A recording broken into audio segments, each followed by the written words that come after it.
नमस्कार विद्यार्थी मित्रांनो, आज आपण प्रॅक्टिस सेट 49चा पहिला प्रश्न सोडवणार आहोत।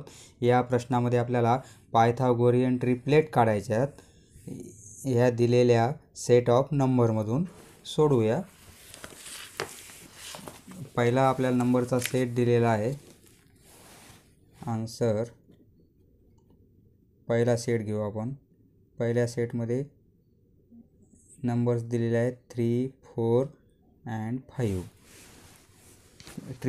पायथागोरियन ट्रिपलेट काढण्यासाठी आपल्याला सर्वात मोठी संख्या यामध्ये कोणती आहे 5। 5चा स्क्वेअर ह्या उरलेल्या दोन संख्यांच्या स्क्वेअरच्या बेरजे एवढा आला पाहिजे। जर आला तर ते पायथागोरियन ट्रिपलेट होते। जर स्क्वेअर इक्वल नाही आला तर पायथागोरियन ट्रिपलेट त्या संख्या नाहीत। सोडूया। सर्वात मोठी संख्या 5 म्हणून 5चा स्क्वेअर काढू आपण 25। ओके, आता उरलेल्या दोन ज्या संख्या आहेत त्यांच्या स्क्वेअरची ॲडिशन घ्यायची। 3 स्क्वेअर प्लस 4 स्क्वेअर ही किती येईल? 3चा स्क्वेअर 9, 4चा square 16 equal to 25। Therefore 3 square plus 4 square equal to 25 म्हणजे 5 स्क्वेअर। ओके, ही व्हॅल्यू इक्वल आहे म्हणजे therefore 3, 4 and 5 is the Pythagorean triplet. दुसरा सेट घेऊ आपण। दुसऱ्या सेटमध्ये आपल्याला नंबर्स दिलेले आहेत 2, 4 and 5। सर्वात मोठी संख्या 5 म्हणून 5चा स्क्वेअर किती येईल आपला? We know 25। आता उरलेल्या ज्या दोन संख्या आहेत त्यांची ॲडिशन स्क्वेअरची घ्यायची। 2 square plus 4 square 2 square 4 4 square 16 equal to 20। सर्वात मोठी संख्या 5, हिचा स्क्वेअर आलता 25 आणि हिचा ह्या दोन्ही ॲडिशनचा स्क्वेअर आपला हे आलेला आहे ॲडिशन 20 म्हणजे हे दोन इक्वल नाहीत म्हणून therefore 2, 4, 5 is not Pythagorean triplet। Okay, किंवा असं लिहू शकतो is not equal to 25 is not equal to 5 square. बरोबर आहे। तिसरा सेट दिलेला आहे आपल्याला 4, 5 and 6। सर्वात मोठी संख्या 6, 6चा स्क्वेअर वी नो 36। उरलेल्या ज्या दोन संख्या आहेत त्यांचा स्क्वेअरची addition 4 square plus 5 square equal to 4चा स्क्वेअर 16, 5चा स्क्वेअर 25, दोघांची ॲडिशन 41 आणि 36 इक्वल नाहीत, नॉट इक्वल टू 36 म्हणजे not equal to 6 square. therefore 4 square plus 5 square is not equal to 6 square. therefore 4, 5, 6 is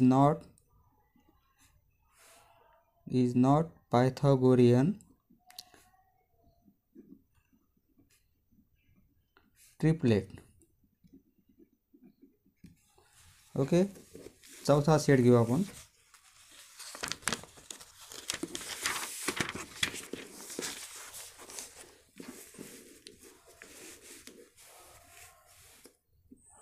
चौथ्या सेटमध्ये आपल्याला फिगर दिलेल्या 2, 6, 2, 6 अँड 7.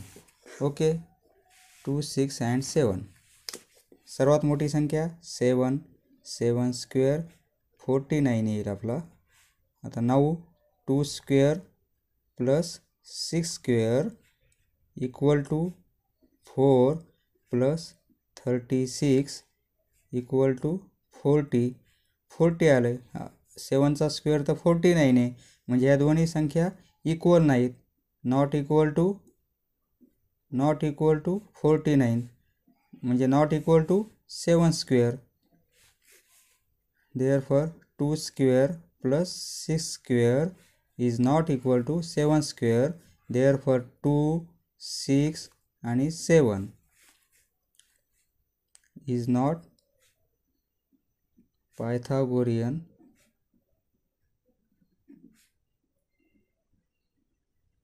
ट्रिपलेट. पाचवा सेट घेऊ आपण.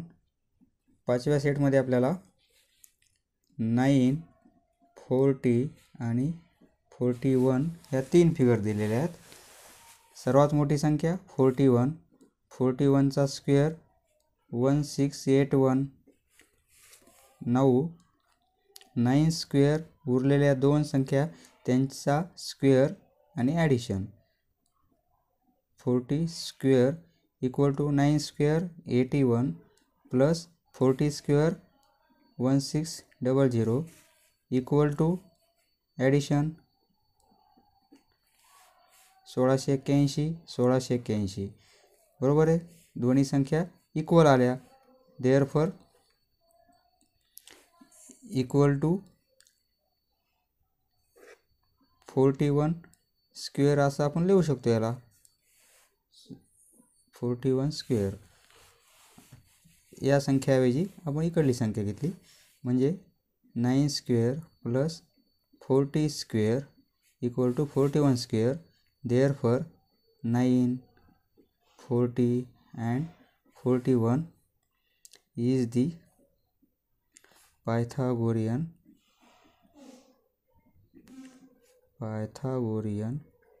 ट्रिपलेट.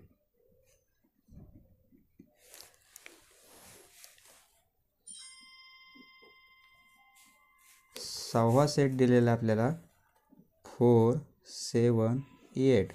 सर्वात मोठी साईड 8, त्याच्यामुळं 8चा square equal to 64.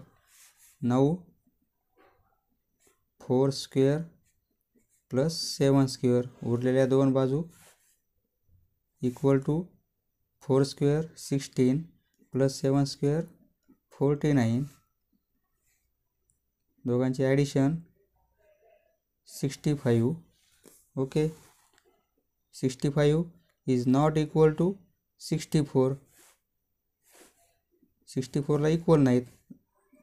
Therefore not equal to 8 square. Therefore म्हणजे 4 square plus 7 square is not equal to 8 square. Therefore 4, 7, 8 is not Pythagorean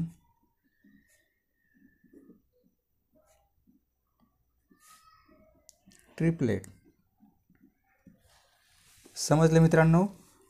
म्हणजे या जर आपण साईड घेतल्या 4, 7, 8, तर यापासून तयार होणारा ट्रायंगल हा राईट अँगल ट्रायंगल नसणार आहे. कशामुळं?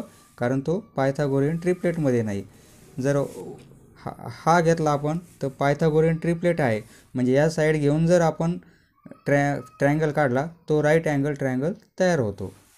धन्यवाद मित्रांनो. पुढचा व्हिडिओ पाहण्यासाठी चॅनल सबस्क्राईब करा. धन्यवाद.